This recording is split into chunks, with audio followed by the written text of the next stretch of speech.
வெற்றி வாழ்வு திருச்சபையினுடைய காலை ஆராதனைக்கு வந்திருக்கிற உங்கள் யாவரையும் நம்முடைய ஆண்டவரும் இரட்சகருமாகிய இயேசு கிறிஸ்துவின் நாமத்தினாலே வாழ்த்தி வரவேற்கிறேன். கடந்த சில வாரங்களாக நாம் புதிய உடன்படிக்கை என்ற தலைப்பிலே போதனைகளை நாம் பார்த்து வருகிறோம்.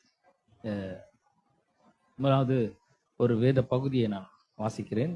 மத்தேயு சுவிசேஷம் 26ஆம் அதிகாரம் 26லிருந்து 28 வரைக்கும் உள்ள வசனங்களை உங்களுக்காக நான் வாசிக்கிறேன். மத்தேயு சுவிசேஷம் 26ஆம் அதிகாரம் 26லிருந்து 28 வரைக்கும் உள்ள வசனங்களை வாசிக்கிறேன். அவர்கள் போஜனம் பண்ணுகையில் இயேசு அப்பத்தை எடுத்து ஆசீர்வதித்து அதை பிட்டு சீஷர்கள் கொடுத்து, நீங்கள் வாங்கி புசியுங்கள், இது என்னுடைய சரீரமா இருக்கிறது என்றார். பின்பு பாத்திரத்தையும் எடுத்து ஸ்தோத்திரம் பண்ணி அவர்கள் கொடுத்து, நீங்கள் எல்லாரும் இதிலே பானம் பண்ணுங்கள், இது பாவ மன்னிப்பு உண்டாகும்படி அநேகருக்காக சிந்தப்படுகிற புது உடன்படிக்கைக்குரிய என்னுடைய இரத்தமாய் இருக்கிறது. பிரியமானவர்களே, இந்த புது உடன்படிக்கை என்ற தலைப்பில் நாம் போதனைகளை பார்த்து வருகிறோம். இந்த புது உடன்படிக்கை இரத்தத்தின் மூலமாக செய்யப்படுகிற ஒரு உடன்படிக்கையாக இருக்கிறது. இது ரொம்ப புனிதமான ஒன்றாக கருதப்படுகிறது. இதுவரைக்கும் இந்த மனுஷர்களாலே செய்யப்பட்ட இந்த உடன்படிக்கையை ஒரு ஆள் கூட மீறினதே கிடையாது என்று சொல்லுகிறார்கள். சரித்திர வல்லுநர்கள் சொல்லுகிறார்கள், ஒரு ஆள் கூட மீறினதே கிடையாது. ஒருவேளை அவர்கள் எதிரிகளாகவே இருந்தாலும் கூட அவர்கள் உடன்படிக்கை செய்து கொள்ளும்பொழுது அவர்கள் இருவரும் இணைப்பிரியாத ஒரு ஆழமான நட்புக்கு உள்ளாக அவர்கள் வந்து விடுகிறார்கள். பிரிக்க முடியாத அளவுக்கு ஒன்றாக ஆகிவிடுகிறார்கள் என்று வேதத்தின் மூலமாகவும் சொல்லப்படுகிறது. நிறைய உதாரணங்கள் நமக்கு இருக்கிற. ஆகவே இந்த உடன்படிக்கை ரொம்ப முக்கியமானது, உடன்படிக்கை ரொம்ப புனிதமானது, மாறாதது, மீறப்படாத ஒன்றாக இருக்கிறது. இதை நாம் மதிக்க வேண்டும், இதை கற்றுக்கொள்ள வேண்டும். இந்த உடன்படிக்கை எப்படி செய்யப்பட்டிருக்கிறது, இந்த உடன்படிக்கையினுடைய ஆசீர்வாதங்களாம் என்ன என்பதை நாம் அறிந்து கொள்ளும் பொழுது, இந்த உடன்படிக்கை எந்த அளவுக்கு நம்ம புரிந்து கொள்றோமோ அந்த அளவுக்கு நமக்கு விசுவாசிக்கிறது ரொம்ப சுலபமா இருக்கிற.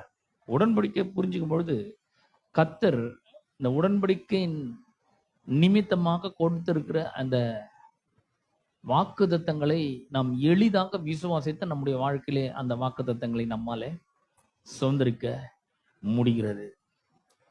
அது மட்டும் கிடையாது. இந்த உடன்படிக்கை அது வந்து பார்த்தீங்கன்னா இந்த மத்தேயு சுவிசேஷம் 26ஆம் அதிகாரத்துல அவர் சொல்றாரு, போஜனம் பண்ணுகையில் அவர் அப்பத்தை எடுத்து ஸ்தோத்திரம் பண்ணி ஆசீர்வதித்து அதை பிட்டு சீஷர்கள் கொடுத்து, நீங்கள் வாங்கி புசியுங்கள். இதெல்லாம் வந்து பார்த்தீங்கன்னா ஒவ்வொரு முறையும் நம்ம கம்யூனியன் அனுசரிக்கிறோம் இல்லையா? திருப்பந்தி, கர்த்தருடைய திருப்பந்தியை நாம அனுசரிக்கிறோம். இந்த திருப்பந்தி பார்த்தீங்கன்னா இந்த கிறிஸ்தவத்திலே 2 முக்கியமான சாக்கிரமந்தங்கள் இருக்கு. ஒன்று வந்து தண்ணீர் ஞானஸ்நானம், இன்னொன்று வந்து இந்த கர்த்தருடைய திருப்பந்தி, திருவிருந்து ஆராதனை.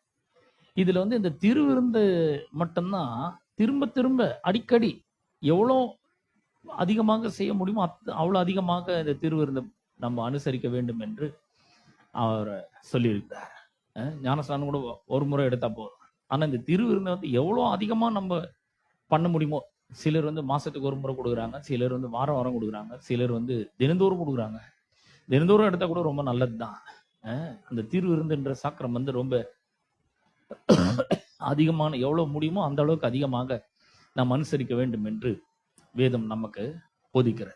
அப்ப இந்த இரத்த உடன்படிக்கை தான் நம்முடைய விசுவாசத்திற்கும் முன்னோடியாய் இருக்கிறது. எல்லா இந்த வேத புஸ்தகத்தில் இருக்கிற எல்லா சத்தியங்களுக்கும் ஒரு சாராம்சமாக அது இருக்கிறது. இந்த புது உடன்படிக்கை தான் வந்து கிறிஸ்தவத்தினுடைய மையமாய் இருக்கிறது.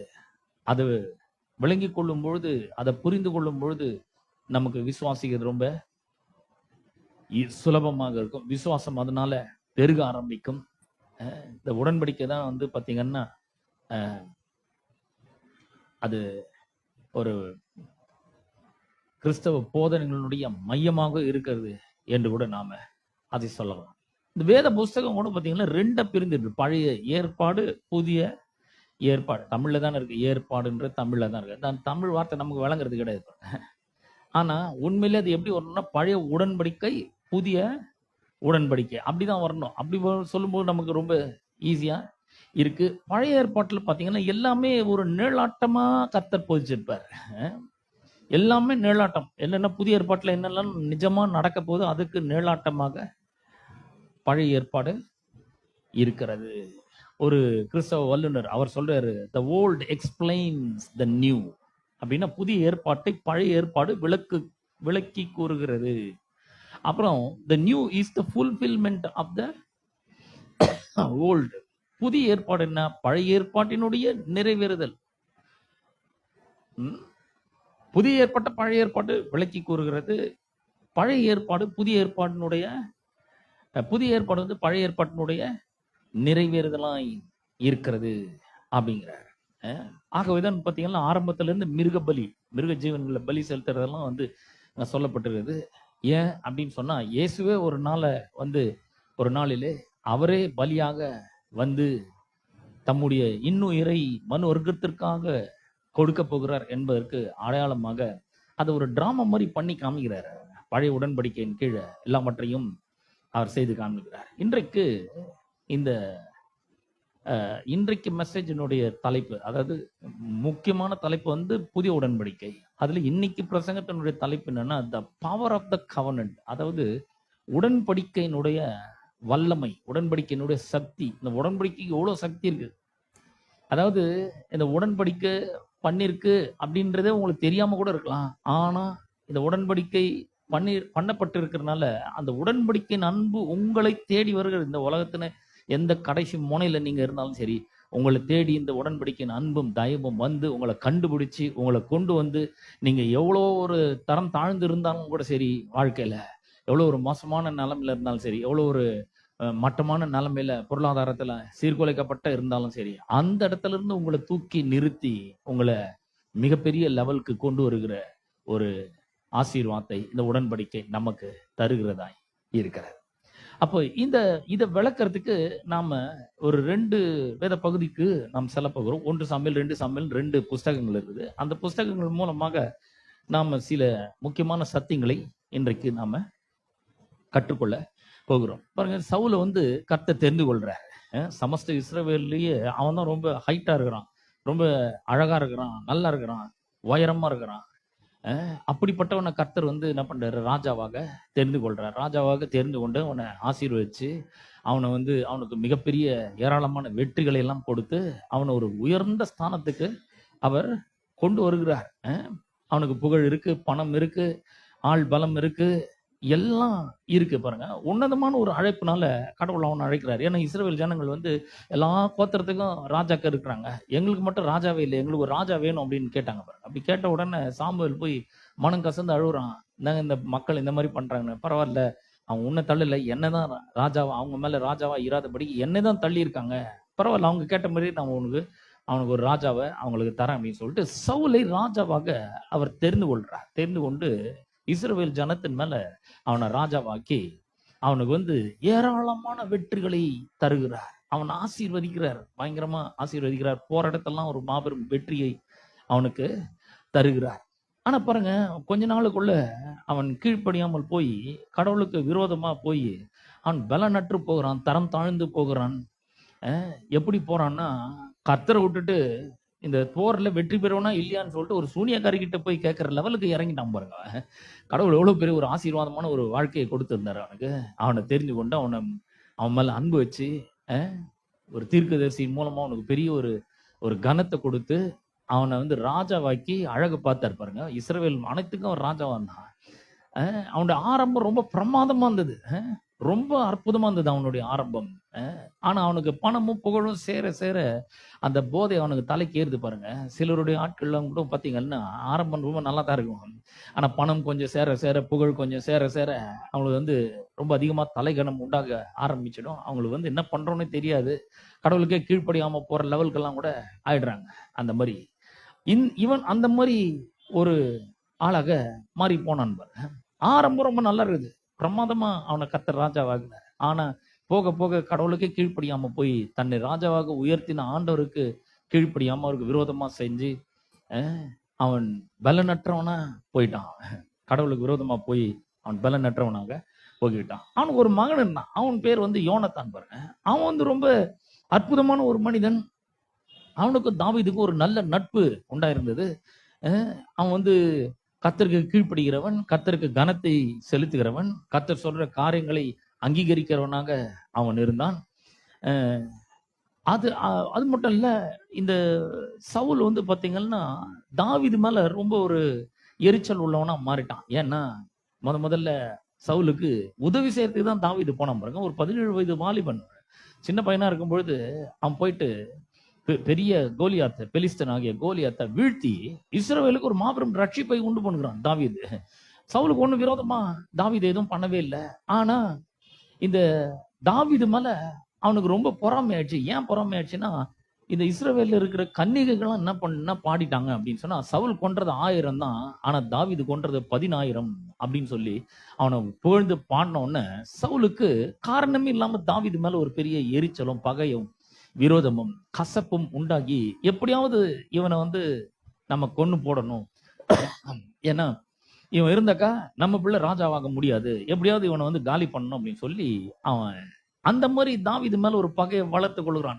ஆனால் தாவீதுக்கும் யோனத்தான் யாரு? சவுலுடைய குமாரன், அடுத்து பட்டத்துக்கு வரப்போறான். அவனுக்கும் தாவீதுக்கும் ஒரு இனப்பிரியாத நட்பும் ஒரு பெரிய உறவும் உண்டாக ஆரம்பிக்கிறது. 17ஆம் அதிகாரத்துல தாவீது எப்படி கோலியாத்தை கொன்றான்னு வருது. 18ஆம் அதிகாரம் 1-3 வரைக்கும் உள்ள வசனங்களை உங்களுக்காக நான் வாசிக்க போறேன்.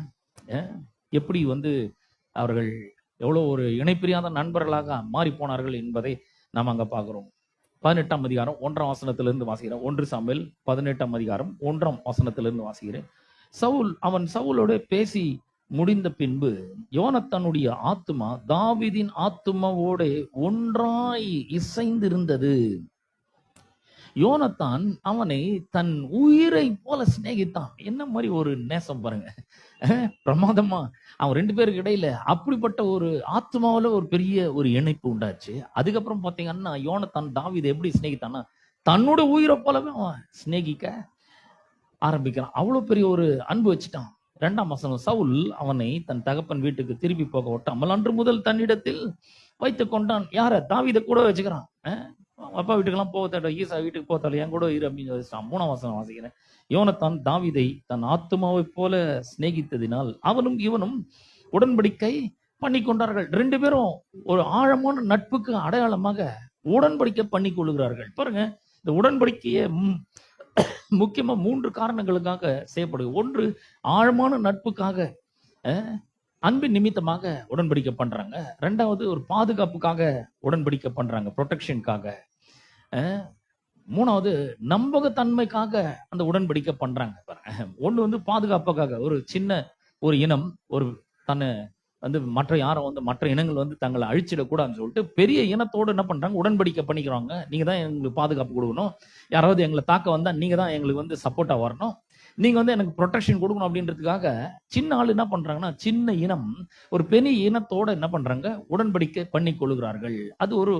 அது அந்த காரணத்துக்காக ஒண்ணு பண்ணப்படுது, பாதுகாப்புக்காக, ப்ரொடெக்ஷனுக்காக. 2வது ஒரு பார்ட்னர்ஷிப்காக பண்ணப்படுகிறது. 2 பேர் வந்து ஒன்னா சேர்ந்து ஒரு பிசினஸ் ஆரம்பிக்கிறாங்க. ஒருத்தன் கடையில இருந்து பாத்துக்கணும், இன்னொருத்தன் வெளியே போய் சரக்கெல்லாம் வாங்கிட்டு வரணும், எல்லா பொருட்களையும் போய் வாங்கிட்டு வரணும். அப்படின்னும் பொழுது இவன் வெளியே போகும்போது இங்க இருக்கிறவன் வந்து எல்லாத்தையும் ஒண்ணு கிடக்க ஒண்ணு பண்ணி தப்பான கணக்கெல்லாம் எழுதி இவனை ஏமாத்திட்டு என்ன பண்றது, துரோகம் பண்ணிட்டு என்ன பண்றது. அதனால இந்த பார்ட்னர்ஷிப் வரும் என்ன பண்றாங்கன்னா, உடன்படிக்கை பண்ணி கொள்றாங்க. இந்த உடன்படிக்கை பண்ணிட்ட பிறகு அவங்க அதை வந்து மீறவே முடியாதான் பாருங்க. உடன்படிக்கை பண்ண பிறகு அவனுக்கு துரோகமே பண்ண முடியாது, துரோகம் நினைக்க கூட முடியாது. ஏன்னா அவர்கள் 2 பேருக்கும் ஒரு பெரிய இடையில நம்பகத்தன்மை உண்டாகுது. இப்ப இவன் வந்து தைரியமா போலாம், இவன் வந்து எனக்கு துரோகம் பண்ண மாட்டான், இவன் என்னை வந்து ஏமாத்த மாட்டான், உண்மையான கணக்கை எழுதுவான், என் பணம் வீணா போகாது, என் பணத்தை அவன் திருட முடியாது, ஏன்னா உடன்படிக்கை பண்ணிக்கிறேன், நம்புற அவனை. அந்த நம்பகத்தன்மைக்காக என்ன பண்றாங்க, உடன்படிக்கை பண்ணிக்கொள்றாங்க. 3வது எந்த காரணத்துக்காக பண்றாங்கன்னா, ஒரு passion, protection, partnership, passion. Passion என்ன, ஒரு ஆழமான நட்பு நிமித்தமாக யோனத்தான் தாவீதும் அப்படிப்பட்ட ஒரு உடன்படிக்கை பண்றாங்க. 2 பேரும் அப்படி நேசிக்கிறாங்க பாருங்க. யோனத்தான் தாவீது தன்னுடைய ஆத்மாவை போல சிநேகித்தான், உயிரை போல சிநேகித்தான். அவனுக்காக என்ன வேணா பண்றதுக்கு அவன் ரெடியா இருக்கிறான். அப்ப கவர்னன்ட் ஆஃப் ஸ்ட்ராங் ஃப்ரெண்ட்ஷிப் அப்படின்றாங்க. ஸ்ட்ராங் ஃப்ரெண்ட்ஷிப் மீன்ஸ் என்னன்னா, ஒரு கெட்டியான நட்பு.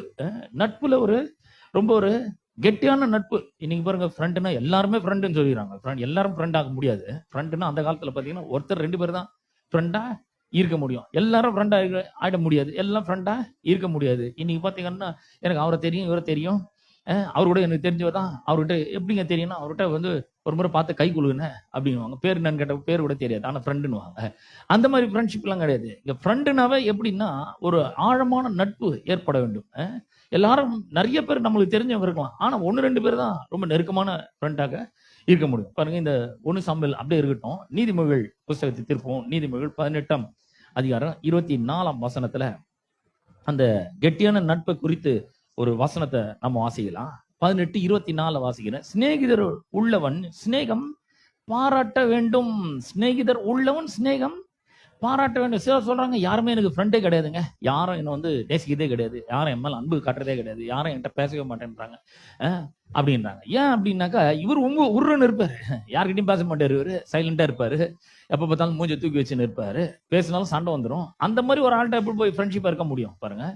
அப்ப சிநேகிதர் உள்ளவன் என்ன பண்ண வேண்டும்? சிநேகம் பாராட்ட வேண்டும். அவன் என்ன பண்ணுவோம்? நம்மளுடைய சிநேகிதர் வேணும் அப்படின்னு சொன்னா என்ன பண்ணணும்? நாம சிநேகமாய் நடந்து கொள்ள வேண்டும், அன்பாய் இருக்க வேண்டும், சிநேகம் பாராட்ட வேண்டும். அடுத்த வரி சொல்லுது, சகோதரனிலும் அதிக சொந்தமாய் சிநேகிப்பவனும் உண்டு. சகோதரனிலும் அதிக சொந்தமாய் சிநேகிப்பவன் உண்டு. அப்போ இங்க பாத்தீங்கன்னா, சகோதரனோட ரொம்ப அதிகமா நேசிக்கிற ஆட்கள் உண்டு என்று வேதம் சொல்லுகிறது. நம்ம கூட பாத்தீங்கன்னா, நமக்கு நல்ல இந்த வசனம் நமக்கு நல்லா வழங்கும்னு நினைக்கிறேன். நம்ம உடன் பிறந்தவர்களை காட்டு நம்மளை நேசிக்கிறவங்க ரொம்ப அதிகமா இருப்போம். நிறைய பேருக்கு பாத்தீங்கன்னா, உடன் பிறந்தவங்க வந்து சரி இருக்க மாட்டாங்க. காரணமே இல்லாம பாய்ப்பாங்க. இவங்க எவ்வளவுதான் நன்மை செஞ்சாலும் அதெல்லாம் மறந்துட்டு இவங்களுக்கு கெட்டது செய்வாங்க. அந்த மாதிரிலாம் ஆட்கள் உலகத்துல இருக்காங்க பாருங்க. என்ன பண்ணுது? பொல்லாத உலகம். அந்த மாதிரி ஒரு உலகத்துல நம்ம வாழ்ந்து கொண்டு இருக்கிறோம். அப்படிலாம் இருக்குது நிறைய பேருக்கு. ஆனா சில நண்பர்கள் இருப்பாங்க. அந்த நண்பர்கள் பாத்தீங்கன்னா, இவங்களுக்காக என்ன வேணா செய்வாங்க. எனக்கு அந்த மாதிரி நண்பர்கள்லாம் இருக்காங்க பாருங்க. சோ அப்ப வந்து இந்த உடன்படிக்கை எப்படி செய்யப்படுதுன்னா, ஒரு கெட்டியான நட்புக்காக, ஒரு அன்புக்காக, ஆழமான ஒரு அன்பின் நிமித்தமாக செய்கிறதாய் இருக்கிறது. இப்ப வந்து உலகத்துல ஒரு வழக்கம் இருக்கு. என்னன்னா, பிளட் இஸ் திக்கர் தென் வாட்டர். அதாவது தண்ணியை காட்டிலும் ரத்தம் கொஞ்சம் பலம் உள்ளது, சக்தி வாய்ந்தது, கொஞ்சம் திக்கானது அப்படிங்கிறாங்க. இது எப்படி வந்து சொல்லிட்டாங்கன்னா, இதை வந்து வாசிச்சுட்டு பிளட் இஸ் திக்கர் தென் வாட்டர்ன்றதை வாசிச்சுட்டு எப்படி சொல்லிட்டாங்கன்னா, இந்த ரத்த சம்பந்தமான உறவு இருக்குது பாத்தீங்களா, அதுதான் ரொம்ப ஸ்ட்ராங்கானது. அவனுக்கு ஏதாவது ஒண்ணு ஆச்சுனாக்கா தான் ஆடலைனாலும் தன்னுடைய சதம் ஆடும் அப்படின்றாங்க. அந்த மாதிரி சொல்லிட்டாங்க. இது அதை குறிக்கல. இது எதை குறிக்குதுன்னா, இப்ப வாட்டர் அப்படின்னு சொன்னா தண்ணி. தண்ணி எடுத்துக்கணும்னா, ஒரு மனிதன் பிறக்கும்பொழுது பாத்தீங்கன்னா, அவன் ஒரு குழந்தை பிறக்கிறதுக்கு முன்னாடி தண்ணி, அது பனிக்கூடம் உடைஞ்சு தண்ணி வெளியே வருது. அது ஒரு மனிதன் பிறக்கிறத பத்தி சொல்லுது உடன் பிறந்தவர்கள் நம்ம. அப்படி அந்த மாதிரி ஒரு உறவை காட்டிலும் இந்த பிளட்ன்னு சொல்லும்போது என்ன அர்த்தம் வருதுன்னாக்கா, ரத்த உடன்படிக்கை செய்து கொள்கிறாங்க பாத்தீங்கன்னா, ரத்தத்தின் அடிப்படையில் ஒரு உடன்படிக்கை செய்து கொள்கிறார்கள். அந்த ரத்த உடன்படிக்கையின் நிமித்தமாக சகோதரர்களாக இருக்கிறாங்க பாத்தீங்களா, அவங்களுடைய நட்பு, அவங்களுடைய அன்பு, அவங்களுடைய சிநேகம் ஆழமான ஒன்றா இருக்கிறது. அது ரொம்ப ரொம்ப திக்கு. உடன் பிறந்தவர்கள் கூட ஒருவேளை விட்டு போகலாம். ஆனா இந்த ரத்த உடன்படிக்கையின் மூலமாக ஒன்னா சேர்ந்தவங்க இருக்காங்க பாருங்க. ரத்த உடன்படிக்கையின் அடிப்படையில சகோதரர்களாக இருக்கிறாங்க பாத்தீங்களா, அவங்க வந்து ஒரு நாளும் பிரியறதே கிடையாது, அவங்க ஒரு நாளும் வந்து அதை மீறதே கிடையாது என்ற மாதிரிதான் ஒரு அர்த்தம் வருகிறது. சரி, இப்ப இந்த யோனத்தானும் தாவீது என்ன பண்றாங்க? ஆழமான நட்பின் அடையாளமாக உடன்படிக்கை பண்ணிக்கொள்றாங்க. 19ஆம் அதிகாரத்துக்கு வரேன். 1 சாமுவேல் 19ஆம் அதிகாரம் 1ஆம் வசனத்துல இருந்து வாசிக்கிறேன். தாவீதை கொன்று போடும்படிக்கு சவுல் தன் குமாரனாகிய யோனத்தானோடும் தன் ஊழியக்காரர் எல்லாரோடும் பேசினான். சவுலின் குமாரனாகிய யோனத்தானோ தாவீதின் மேல் மிகவும் பிரியமா இருந்தான். பாருங்க, இந்த உடன்படிக்கையின் நட்பு, இந்த உடன்படிக்கையின் அன்பு எவ்வளவு பெருசா இருக்குன்னு பாருங்க. அதனால் யோனத்தான் தாவீதுக்கு அதை அறிவித்து, என் தகப்பனாகிய சவுல் உம்மை கொன்று போட வகை தேடுகிறான். இப்போதும் நாளை காலமே நீர் எச்சரிக்கையா இருந்து மறைவான இடத்தில் ஒளித்து கொண்டிரும். பாத்தீங்களா, நான் சொன்னேன், உடன் பிறந்தவர்களை காட்டிலும் இந்த உடன்படிக்கையின் உறவும் அன்பும் சிநேகமும் எவ்வளவு பெருசு பாருங்க. சகோதரனிலும் அதிகமாய் சிநேகிக்கிறவன் உண்டுன்னு சொல்லி இருக்குது பாத்தீங்களா. இப்போ சவுல் யோனத்தான் தன்னுடைய ஊழியக்காரர் எல்லாரும் சேர்ந்து ஒரு ஆலோசனை பண்றான். என்ன பண்றான்னா, எல்லாம் சேர்ந்து நம்மள என்ன பண்ணணும்? தாவீதை காலி பண்ணணும், எப்படியாவது அவனை காலி பண்ணி ஆகணும். பிளான் போடுறாங்க, திட்டமிடுகிறார்கள். எதுக்கு? ஒரு ஆளை கொலை பண்றதுக்காக திட்டமிடுகிறார்கள். இப்போ யோனத்தான் யாரு? சவுலுடைய சொந்த மகன் இல்லையா? அடுத்து அவன் தான் பட்டத்து இளவரசன், அவன் தான் ஆட்சிக்கு வரணும். ஆனா இந்த யோனத்தான் என்ன பண்றான்? தாவீதுக்கு தகப்பன் போட்ட திட்டத்தெல்லாம் கொண்டு வந்து சொல்றான் பாருங்க. தாவீது எவ்வளவு சிநேகிச்சிருப்பான்னு கொஞ்சம் யோசிச்சு பாருங்க. எவ்வளவு ஆழமா அவன் அன்பு செலுத்திருப்பான், எவ்வளவு சிநேகம் பாராட்டியிருப்பான். ஏன்னா 19ஆம் அதிகாரத்துல 2ஆம் வசனம் சொல்லுது, சவுலின் குமாரனாகிய யோனத்தானோ தாவீதின் மேல் மிகவும் பிரியமாய் இருந்தபடியினால். பிரியமா இருந்தான் அவன், மிகவும் பிரியமா இருந்தான். சவுலை விட ரொம்ப, அப்பாவை காட்டிலும் இந்த தாவீது ரொம்ப அதிகமா அவன் நேசிக்கிறான் பாருங்க. அங்க போட்ட பிளான் எல்லாம் டோட்டலா வந்து தாவீது கிட்ட அப்படியே ஒப்பிக்கிறான். எப்பா, எங்க அப்பா உன்னை கொண்டு போடுறதுக்கு வகை தேடி நிறுகிறாருப்பா, கொஞ்சம் ஜாக்கிரதையாரு, போய் ஏதாவது ஒரு இடத்துல போய் என்ன பண்ணு, ஒளிஞ்சிக்கோ அப்படின்னு சொல்லி அவன் சொல்லுகிறதை நாம பார்க்கிறோம். பாருங்க, இந்த விசேஷமான நட்பு அது என்ன பண்ணுகிறதுனா அவனுக்காக பரிந்து பேச வைக்கிறதாய் இருக்கிறது. இப்போ 4ஆம் வசனத்தை வாசிக்கிறேன். அப்படியே யோனத்தான் தன் தகப்பனாகிய சவுலோடு தாவீதுக்காக நலமாய் பேசி. இப்ப பாருங்க, அந்த ஆழமான நட்பின் மூலமா தாவீதுக்காக பரிந்து பேசுறான்.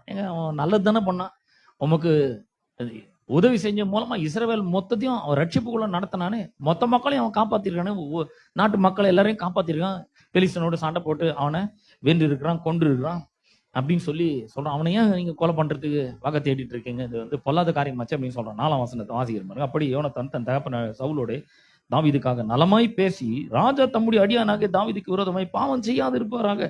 அவன் உமக்கு விரோதமாக பாவம் செய்யவில்லை, அவன் செய்கைகள் உமக்கு மெத்த உபயோகமாய் இருக்கிறதே. அவன் தன் பிராணனை தன் கையில வைத்துக் கொண்டு அந்த பெலிஸ்தனை கொன்றதினாலே கர்த்தர் இஸ்ரவேலுக்கெல்லாம் பெரிய ரட்சிப்பை கட்டளையிட்டதை நீர் கண்டு சந்தோஷப்பட்டீரே. இப்போதும் முகாந்திரம் இல்லாமல் தாவீதை கொல்லுகிறதினால் குற்றமில்லாத ரத்தத்துக்கு விரோதமாக நீர் பாவம் செய்வானேன் என்றான். பாருங்க, யோனத்தான் தாவீதுக்காக அவங்க அப்பாட்ட போய் பரிந்து பேசுறான், நலமானதை போய் பேசுறான். எவ்வளவு நன்மை செஞ்சிடறாங்க. அவன் உயிரை கையில பிடிச்சிக்கிட்டு பெலிஸ்தனை போய் கொன்று அவனை வென்று வந்திருக்கிறான், இஸ்ரவேல் ஜனங்களை எல்லாம் காப்பாத்தி இருக்கிறான். அவனுக்கு விரோதமா ஏன் நீங்க போய் பாவம் செய்றீங்க அப்படின்னு போய் பரிந்து பேசுறான் சவுல் அப்பா. ஆனா தாவீதுக்காக சவுல் இடத்துல பரிந்து பேசுறான். அது ஓரளவுக்கு வேலை செய்து பாருங்க. 6ஆம் வசனத்தை வாசிக்கிறேன். சவுல் யோனத்தானுடைய சொல்லை கேட்டு அவன் கொலை செய்யப்படுவதில்லை என்று கர்த்தருடைய ஜீவனை கொண்டு ஆணைட்டான். அது கொஞ்சம் வேலை செய்து பாருங்க. ஆனா திரும்பி அவன் கொலை செய்யறதுக்கு வகை தேடுறான். இப்ப சும்மா சொல்றான் அவன், சரி நான் வந்து கொல்ல மாட்டேன் அவனை அப்படின்னு சொல்லி அவன் போயிடுறான். அப்ப இந்த மாதிரி அவன் தாவீதை யோனத்தான் தன்னுடைய உயிரை போல சிநேகித்தனால, மிகவும் பிரியமா இருந்ததுனால, அவனுக்காக அங்க என்ன பேசுறாங்களோ அப்பாவை கூட இருக்கட்டும், அங்க பேசின எல்லா திட்டத்தையும் தாவீதுக்கு வந்து அறிவிக்கிறதை நாம் இங்க பார்க்கிறோம். அப்ப இந்த மாதிரி அவர்கள் வந்து அவன் தாவீதுக்கு தயவு பாராட்டுகிறான். அவன் வந்து இரக்கத்தை தாவீதுக்கு பாராட்டுகிறான். அவன் விசேஷமான நட்பு என்ன பண்ணுது, அவனுக்காக தாவீதுக்காக பரிந்து பேச வைக்கிறது. அவ்வளோ ஒரு அற்புதமாக. சரி, இப்ப இந்த 1 சாமுவேல் 18ஆம் அதிகாரம் 4ஆம் வசனத்தை வாசிக்கிறேன். யோனத்தான் போர்த்து கொண்டிருந்த சால்வை கழற்றி அதையும் தன் வஸ்திரத்தையும் தன் பட்டயத்தையும் தன் வில்லையும் தன் கச்சையும் கூட தாவீதுக்கு கொடுத்தான். பாருங்க, உடன்படிக்கை பண்ணி கொள்ளும்போது இந்த வெளிப்படையான ஒரு அந்த பரிமாற்றங்கள், வெளிப்படையான அந்த அடையாளங்களை சில செய்யறாங்க. என்ன பண்றாங்க, யோனத்தான் அவன் வந்து ஒரு ராஜானுடைய குமாரன் இல்லையா, ராஜகுமாரன். அதனால அவன் என்ன பண்றான், போர்த்து கொண்டு சால்வையை கட்டுறான். அதுக்கப்புறம் அதையும் தன்னுடைய வஸ்திரத்தை கொடுக்குறான், தன்னுடைய பட்டயத்தை கொடுக்குறான், வில்லை கொடுக்குறான், தன் கச்சை கூட தாவீது கொடுக்குறான். கச்சைன்னா இப்போ பெல்ட், பேண்ட் கீழே இறங்காம இருக்கிறதுக்காக நான் பெல்ட் கட்டியிருக்கேன் பாருங்க, அதுதான் கட்டியிருக்கேன் நான் பெல்ட். ஆனா ராஜாக்கள் எது கட்டுவாங்க, அதுலதான் வந்து அவர்களுடைய போர் ஆயுதங்களை மாட்டி வச்சிருப்பாங்க. அப்ப இந்த பெல்ட்டை கொடுக்குற, கச்சை கொடுக்குறேன்னா என்ன அர்த்தம்னா, நான் தான் உனக்கு சிறந்த பாதுகாப்பா இருப்பேன், உன்னை காப்பாற்றுவதற்காக என்னோட உயிரும் கொடுக்க நான் தயாரா இருக்கன்றதுக்காக தான் அவன் அப்படி சொல்றான். சட்டைய, வஸ்திரத்தை எல்லாம், சால்வையெல்லாம் கொடுக்குறான். அது மூலமா என்ன சொல்றான், என்னையே நான் உனக்கு தரேன், நீ தான் நான் தான் நீ அப்படிங்கிறான். வில்லு எல்லாத்தையும் அப்படிதான் கொடுக்குறான். பட்டயத்தெல்லாம் கொடுக்கும்போது நான் உனக்கு மிகப்பெரிய ஒரு பாதுகாப்பாய் இருப்பேன், உன்னை பாதுகாக்கிறதுக்காக, உன்னை ப்ரொடெக்ட் பண்றதுக்காக என்னோட உயிரை கூட கொடுக்கறதுக்கு நான் தயங்கவே மாட்டேன் அப்படின்றதான் அவன் அங்க சொல்லுகிறதை நான் பாருங்க. இப்போ வந்து இந்த சில வெளிப்படையான காரியங்களை பண்றது ரொம்ப ரொம்ப அவசியமா இருக்கு. சிலர் பார்த்தீங்கன்னா இப்போ இந்த திருமணத்தின் போது கூட பார்த்தீங்கன்னா மோதிரம் போடுறாங்க இல்லையா, அது கூட திருமணம் கூட ஒரு உடன்படிக்கை தான். மோதிரத்தை போடுறாங்க, அப்புறம் என்ன பண்றாங்க, தாலி கட்டுறாங்க. இதெல்லாம் அந்த உடன்படிக்கையிலிருந்து வந்தது தான் அப்படின்னு சொல்றாங்க. உடன்படிக்கையில நிஜமாவே வந்து இந்த விரலை கட் பண்ணிப்பாங்களா, இந்த இடத்துல மோதிர விரல்ல வந்து ஒரு கட் ரவுண்டு இருக்கும். இப்போ சும்மா ஸ்டைலாக மோதிரம் போட்டுக்கிறோம், டிசைனா போட்டு பேரெல்லாம் போட்டு மோதிரம் போட்டுக்கிறோம். அப்போ வந்து என்ன பண்ணுவாங்கன்னா கட்டை பண்ணிடுவாங்க அந்த இடத்த. கட் பண்ணிட்டு அது வந்து ஆறாம இருக்கிறதுக்காக கன் பவுடர் வச்சு அழுத்துவாங்களாம் பாருங்க. அந்த கன் பவுடர் வச்சு அழுத்தும் போது என்ன நடக்கும்னா, அந்த அது வந்து அந்த தழும்பு அப்படியே இருக்கும், வெளிப்படையா தெரியும். நிறைய அந்த ஆப்பிரிக்க தேசத்துல கூட பாத்தீங்கன்னா, நிறைய இந்த ஆப்பிரிக்கர்களுக்கு முகத்துல எல்லாம் கூட வெட்டு இருக்குமா. இந்த வெட்டெல்லாம் எதுன்னா உடன்படிக்கை பண்ணிக்கிறது மூலமா அதெல்லாம் பண்றோம். இப்ப நமக்கு ஏதாவது ஒரு காயம் ஏற்படுது அப்படின்னு சொன்னா, அந்த தழும்பு தெரியாம இருக்கணும்ன்றதுக்காக என்னென்னமோ வாங்கி போடுவோம். என்னென்ன கிரீம் இருக்கோ எல்லாத்தையும் வாங்கி போட்டு அந்த தழும்பே தெரியாத அளவுக்கு நம்ம மேக்கப்லாம் போட்டுக்கிறோம். ஆனா உடன்படிக்கை பண்ணும்போது சில வெளிப்படையான சில அடையாளங்கள் நிச்சயமா மாற்றிக்கொள்வது ரொம்ப அவசியமா இருக்குது. ஆகவேதான் ஒரு திருமணம் ஆகும்பொழுது இந்த பெண்ணுக்கு இந்த ஆணுடைய பேரை கூட பின்னாடி வச்சிடறாங்க. அவ்வளவு நாள் பேர் வச்சு கூப்பிடுறாங்க, மேரி பிரிசிலான்னு கூப்பிடுறாங்க. திடீர்னு கல்யாணம் ஆனோன்னு மிஸ்ஸஸ் ரிச்சர்ட் அப்படிங்கிறாங்க. இவரு பேர் அங்க கொடுத்துட்றாங்க. அதுதான் உடன்படிக்கையினுடைய அடையாளம். சில வெளிப்படையான மாற்றங்கள், வெளிப்படையான அந்த அடையாளங்கள் நிச்சயமா இருக்க வேண்டும். சில திருமணங்கள் பாருங்க, சிலர்லாம் வந்து பாத்தீங்கன்னா பொண்ணை வந்து நல்லா ஏமாத்தி அவங்க என்ன பண்றாங்க, நீவா நம்ம அப்பா அம்மாவுக்கு தெரியாம என்ன பண்ணலாம், கல்யாணம் பண்ணலாம், நான் உன்னை ரொம்ப நேசிக்கிறேன், அளவுக்கு அதிகமா நேசிக்கிறேன், அதனால நம்ம யாருக்கும் தெரியாம போய் என்ன பண்ணிக்கலாம், கல்யாணம் பண்ணிக்கலாம், தாலியை கட்டிக்கலாம், மோதிரத்தை போட்டுக்கலாம், ஆனா தாலியை உள்ள வச்சுக்கோ, நீ உன் வீட்டுக்கு போ, நான் என் வீட்டுக்கு போறேன் அப்படின்னு என்ன பண்றாங்க. இப்ப அதெல்லாம் நடக்குது, நிறைய நடக்குது பாரு. மறைச்சு வச்சிடுறாங்க இதெல்லாம். அப்படிப்பட்ட ஆள் பின்னாடி போவே கூடாது. ஏன்னா அவன் இன்னைக்கு இதை மறைக்கிறான், நாளைக்கு பெரிய பெரிய விஷயம் எல்லாம் மறைப்பான், கண்டிப்பா அந்த மாதிரி செய்வான். அதனால அந்த மாதிரி ஆள் பின்னாடி எல்லாம் போவே கூடாது. ஆனா இங்க வந்து பாத்தீங்கன்னா இந்த இவங்க வந்து சால்வை எக்ஸ்சேஞ்ச் பண்றாங்க, வஸ்திரத்தை எக்ஸ்சேஞ்ச் பண்றாங்க, பட்டயத்தை எக்ஸ்சேஞ்ச் பண்றாங்க, வில்லு கச்சை எக்ஸ்சேஞ்ச் பண்றாங்க, எல்லாத்தையும் என்ன பண்றாங்க, எக்ஸ்சேஞ்ச் பண்ணி கொள்ளுகிறார்கள். அப்படிலாம் பண்ணி கொண்ட பிறகு அவர்களோட உடன்படிக்கைக்குள்ள வராங்க. உடன்படிக்கைக்கு வந்த பிறகு உடன்படிக்கையில் 2 நபர்கள் இருக்கணும். அப்புறம் என்ன பண்ணணும், 2 பேரும் சில பரிமாற்றங்களை எக்ஸ்சேஞ்ச் பண்ணிக்கணும். இந்த மாதிரிலாம். 3வது என்ன பண்ணணும், வாக்குறுதிகளை கொடுக்க வேண்டும். வாக்குறுதி கொடுக்க பாருங்க, 20ஆம் அதிகாரம் 1 சாமுவேல் 20ஆம் அதிகாரம் 8ஆம் வசனத்தை வாசிக்கிறேன். 8ஆம் வசனத்தை வாசிக்கிறேன். ஆகையால் உம்முடைய அடியவனுக்கு தயவு செய்ய வேண்டும். யாரு, யோனத்தான் வந்து தாவீது எடுத்து சொல்றான். என்ன சொல்றான்னா, மாதிரி நீர் என்ன பண்ணும், உம்முடைய அடியவனுக்கு தயவு செய்ய வேண்டும், கர்த்தருக்கு முன்பாக உம்முடைய அடியானோடு உடன்படிக்கை பண்ணியிருக்கிறீரே, என்னில் ஒரு அக்கிரமம் இருந்ததே, ஆனால் நீரை என்னை கொண்டு போடும், நீர் என்னை உம்முடைய தகப்பனிடத்து கொண்டு போக வேண்டியது என்ன என்றான். தாவீது வந்து யோனத்தானை பார்த்து சொல்றான், என்கிட்ட ஏதாவது அக்கிரமத்தை பார்த்துன்னு, என்கிட்ட நான் ஏதாவது தப்பு பண்ணியிருந்தேன்னா நீயே என்னை கொண்டு போடுற, என் கூட உடன்படிக்கை பண்ணிக்கிறல்ல, உங்களுடைய கண்கள் என்ன பண்ணும், எனக்கு தயக்கு இருக்க வேண்டும், உங்களுடைய அடியானுக்கு தயவு செய்ய வேண்டும். தாவீது யோனத்தான் பார்த்து சொல்றான், எனக்கு தயவு செய்ய வேண்டும், ஏன் என் கூட உடன்படிக்கை பண்ணியிருக்கிறீரு, என்கிட்ட ஏதாவது தப்பு இருந்துச்சுன்னா நீங்களே என்ன கொண்டு போட்டுருங்க, நீயே என்ன வெட்டி போடுற, நீங்களே என்ன சாகடிச்சிடுங்க, உங்க அப்பாட்ட மட்டும் என்ன பண்ணாரு, என்னை கொண்டு போக வேண்டாம் என்று அவன் சொல்லுகிறதை நாம பார்க்கிறோம். வாக்குறுதிகளை கொடுக்கிறார். 23ஆம் அதிகாரம் 17-18 வசனங்களை இல்ல 20ஆம் அதிகாரத்திலே 14-15 வசனங்களை வாசிக்கிறேன். 14-15. மேலும் நான் உயிரோடு இருக்க நான் சாகாதபடிக்கு நீர் கர்த்தர் நிமித்தமாய் எனக்கு தயவு செய்ய வேண்டியதும் அல்லாமல் கர்த்தர் தாவீதின் சத்துருக்களாகிய ஒவ்வொருவரையும் பூமியின் மேல் இராதபடிக்கு வேர் அறுக்கும் போதும் நீர் என்றைக்கும் உமது தயவை என் வீட்டை விட்டு அகற்றி விடாமலும் இருக்க வேண்டும் என்றான். சொல்றான், நான் உயிரோடு இருக்கல் நான் சாகாதபடிக்கு நீ கர்த்தர் நிமித்தமாய் எனக்கு தயவு செய்ய வேண்டியதும் அல்லாமல் யோனத்தான் இப்போ தாவீதுக்கு சொல்றான். யோனத்தான் தாவீதை பார்த்து சொல்றான், நான் உயிரோடு இருக்கல் நான் வந்து என்ன பண்ணக்கூடாது, சாகக்கூடாது, அதுக்காக கர்த்தர் பேர்ல எனக்கு தயவு செய்ய வேண்டியதும் அல்லாமல் கர்த்தர் தாவீதின் சத்துருக்களாகிய ஒவ்வொருவரும் பூமியின் மேல் இராதபடிக்கு வேற இருக்கும் போதும் சொல்றான், கர்த்தர் உம்மோட கூட இருக்கிறாருங்க, அடுத்து நீங்க தான் ராஜாவா போறீங்க, அதனால உங்களுடைய சத்துருக்கள் எல்லாம் உங்களுடைய கையில ஒப்பு கொடுப்பார் கர்த்தர், அதனால அவங்க எல்லாரையும் நீங்க வேற இருப்பீங்க. அப்படி நீங்க வேற இருக்கும் பொழுது என்ன பண்ணும், நீர் என்றைக்கும் உமது தயவை என் வீட்டை விட்டு அகற்றி விடாமலும் இருக்க வேண்டும் அப்படிங்கிறான். என்ன மாதிரி பாருங்க, அடுத்த வசனத்தை பாருங்க, 16ஆம் வசனம். இப்படி யோனத்தான் தாவீதின் குடும்பத்தோட உடன்படிக்கை பண்ணி பாருங்க. இந்த தாவீதுக்கும் யோனத்தானுக்கு மட்டும்தான் இதெல்லாம் தெரியுது, சவுல் கூட தெரியாது, தாவீது குடும்பத்துக்கும் தெரியாது, யோனத்தான் குடும்பத்துல இருக்கிறவங்களுக்கும் தெரியாது, அவங்களுடைய மனைவி பிள்ளைகளுக்கெல்லாம் ஒன்றும் தெரியாது. இவங்க 2 பேர் தான் இங்க வந்து பண்றாங்க. 2 பேர் தான் வாக்குறுதிகளை பரிமாறிக்கொள்ளுகிறார்கள். எல்லாமே இவங்க 2 பேர் தான் பேசுறாங்க. இப்ப வாக்குறுதிகள் பரிமாறிக்கொள்றது, கச்சையை மாத்துறது, வஸ்திரத்தை மாத்துறது, எல்லாமே இவங்க 2 பேர் பண்றாங்க. ஆனா யோனத்தான் சொல்றான். இப்படி யோனத்தான் தாவீதின் குடும்பத்தோடு உடன்படிக்கை பண்ணி, இந்த உடன்படிக்கை ரொம்ப சாதாரணமானது கிடையாதுங்க. இந்த உடன்படிக்கை பண்ணதே தெரியாம கூட இருக்கலாம், ஆனா அந்த ஆசீர்வாதம் உங்களை தொடரும். வந்து உடன்படிக்கை பண்ணதே தெரியாம இருக்கலாம், அந்த தயவு உங்களை தேடி வந்து கண்டுபிடிச்சு உங்களை நீங்க இருக்கிற இடத்துல இருந்து தூக்கி எடுத்து உங்களை மேன்மையான இடத்துக்கு கொண்டு வருங்க. நிச்சயமா எவ்வளவு ஒரு அற்புதம் பாருங்க. அவன் சொல்றான், குடும்பத்தோட உடன்படிக்கை பண்ணி தாவீதினுடைய சத்துருக்களின் கையிலே கர்த்தர் கணக்கு கேட்பாராக என்று சொல்லி யோனத்தான் தாவீதை மிகவும் சிநேகித்தபடினார்.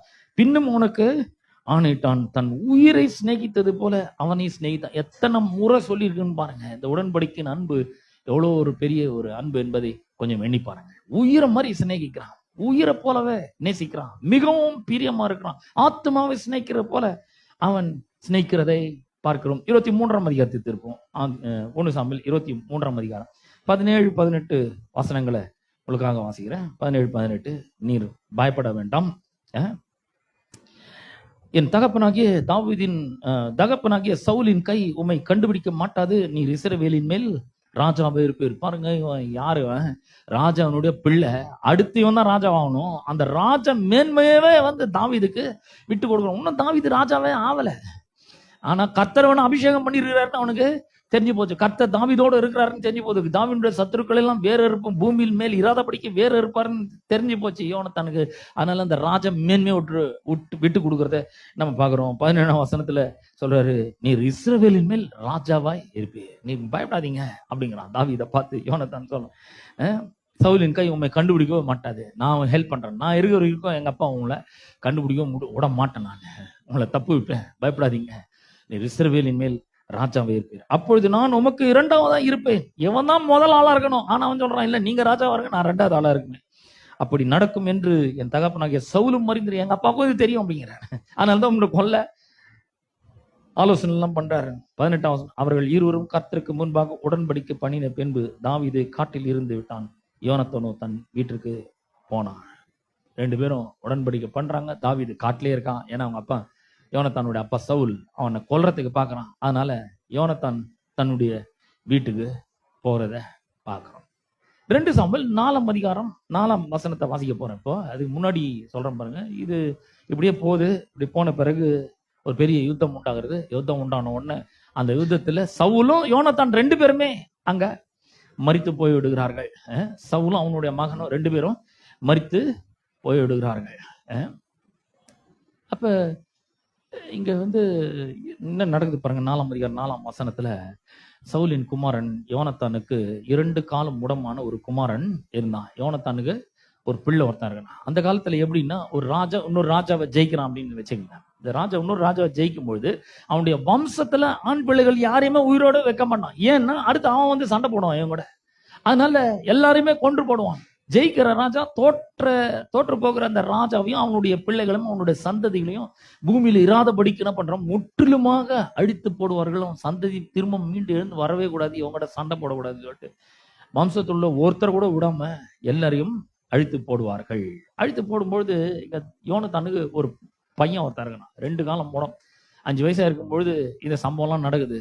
இந்த ராஜாவும் யோனத்தானும் மரித்து போறார்கள். அந்த டைம்ல இந்த மேவி போசேத்துக்கு பல விஷயங்கள் தாவீதை பத்தி சொல்லப்படுது, தப்பா சொல்லப்படுது. என்ன தப்பா சொல்லப்படுதுன்னா, எப்பா உங்க அப்பாவும் உங்க தாத்தாவும் செத்து போனதுக்கு காரணமே, தோத்து போனதுக்கு காரணமே தாவீதுன்னு ஒரு ராஜா தான்ப்பா. இப்ப அவன் தான் ராஜாவாயிட்டு இருக்கிறான். இவங்க 2 பேரு தோற்று போயிட்டாங்க, மரிச்சு போயிட்டாங்க. இப்ப அவன் ராஜா வருகிறான். என்னத்துக்கு கொல்லுவானோ தெரியல.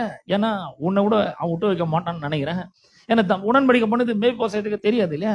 அதனால இந்த மேவி போசேத்தை காப்பாத்துறதுக்காக ஒரு வேலைக்காரனா பண்றான். தூக்கின்னு அரண்மனையில இருந்து ஓடும் பொழுது அவன் தடுக்கி கீழே விழுறான். கீழே விழுந்த உடனே மண்டையில் அடி போச்சோ இன்னமும் தெரியல, 2 காலம் முடமாயிடுச்சு. 2 காலம் நடக்க முடியாம போயிடுச்சு. அதனால எப்படியோ தூக்கி ஓடி போயிட்டு லோத்தே பார்ல இருக்கிற மாக்கீரனோட வீட்டுல போய் அடைக்கலம் புகுந்துட்டாங்க. மறைச்சி வளர்க்குறாங்க. இந்த மறைச்சி வளர்க்கும் பொழுதே மேவி போசேத்துக்கு தாவீதை பற்றி தப்பா சொல்லப்படுது. மேவி போசேத்தை இன்றைக்கு பாத்தீங்கன்னா கிறிஸ்து அல்லாத எல்லா உலக மக்களுக்கும் அடையாளமாய் இருக்கிறான். கிறிஸ்து அல்லாத, கிறிஸ்துவை சேராத, கிறிஸ்துவ விசுவாசிக்காத எல்லா உலக மக்களுக்கும் அடையாளமா இருக்கிறான். அவனுக்கு கடவுளை பத்தி தப்பா சொல்லப்படுது. கர்த்தர் உன் தலையை உடைப்பாரு, மண்டையை உடைப்பாரு, உன்னை கொண்டு போடுவார், காலை உடைப்பாரு, கையை உடைப்பாரு, உன்னை ஆக்சிடென்ட் வர வைப்பாரு, வியாதியை வர வைப்பாரு, இப்படிதான் சொல்லுங்கிறாங்க பாருங்க. நிறைய பேர் நிறைய இடத்துல கடவுளை ரொம்ப மோசமான ஒரு ஆளை காமிச்சிட்டே இருக்கிறாங்க. அப்ப மேவி போசேத்துக்கும் அப்படிப்பட்ட ஒரு கெட்ட காரியங்களை போதிக்கிறாங்க. தாத்தா செத்ததுக்கு அவன் தான் காரணம், அப்பா செத்ததுக்கு அவன் தான் காரணம், இப்போ உன்னையும் கொல்றதுக்கு அவன் தேடின்னு வருவான், எங்க இருந்தாலும் உன்னை விட மாட்டான் அப்படின்னு சொல்லிட்டு. அப்ப பாருங்க, இவங்க எல்லாம் எல்லாத்தையும் தப்பு தப்பா போதிச்சு பழி எல்லாத்தையும் ஆண்டவர் மேல போடுறதையும் அங்க நம்ம பாக்குறோம். எல்லா இடங்களையும் அது போதிக்கப்படுது. இப்ப கூட ரீசெண்டா கூட நான் ஒரு மீட்டிங்ல போய் உட்காந்து இருந்தேன் பாருங்க. அப்ப அவர் வந்து ஒருத்தர் சொல்ற, இங்க நமக்கு ஒண்ணும் கிடையாது, இந்த பூமியில நமக்கு ஒண்ணுமே கிடையாது, எல்லாம் பரலோகத்துக்கு போன பிறகுதான் அப்படிங்கிறார். என்ன அது மட்டும் இல்ல, நியாய தீர்ப்பு வரப்போறது, அதுக்கு ஜாக்கிரதையா இருங்கள் அப்படிங்கிறாங்க. கர்த்தர் நியாயம் தீர்க்க வரப்போகிறார், பத்திரம் ஜாக்கிரதை அப்படிங்கிறாங்க. ஆயத்தமா, நீ ஆயத்தமா அப்படின்னு கேட்டாக்கா, நோவாவை எச்சரிப்பின் செய்தி தான் போதிச்சாருங்க. அவர் போதிச்சாரு, இவர் போதிச்சாரு.